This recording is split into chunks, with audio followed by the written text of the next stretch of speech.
Hi friend, এই দেখো আজকে আমার ভাইয়ের জন্মদিন, তো আমরা কেক নিয়ে এসেছি। এই যে কেক আর হচ্ছে গিয়ে মোমবাতি, এই পায়েস বসিয়েছে, পায়েসটা হয়নি, দই আর এই যে আমাদের একটা বেলুন আর ক্যাডবেরি দুটো খাওয়া হয়ে গেছে। আর হচ্ছে গিয়ে আরেকটা আছে, কোথায় ঠোঙাটা পাচ্ছি না খুঁজে। তো আমার মা জন্মদিন গঙ্গা জল ছিটাচ্ছে, কেন আমরা অনেকে পাপি দাপি রয়েছি, তাই এরকম সবাই রয়েছে। তো এ পার্লার থেকে এসছে আর মা সিংহাসনে পুজো দিল, ওই প্রসাদ দেবে তখন ভাইকে। আর বার্থডে বয় বাইরে, হ্যাঁ বাইরের দিকে গেছে কোথায়।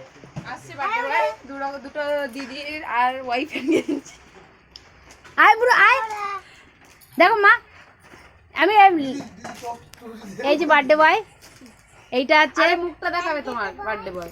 শুভম না এরপরে দাঁড়া, কেক কাটবি না? কত সুন্দর, কত সুন্দর কেকটা। ইমা ঘোলা করে দিয়েছি, শুভম দিয়েছি চাপ।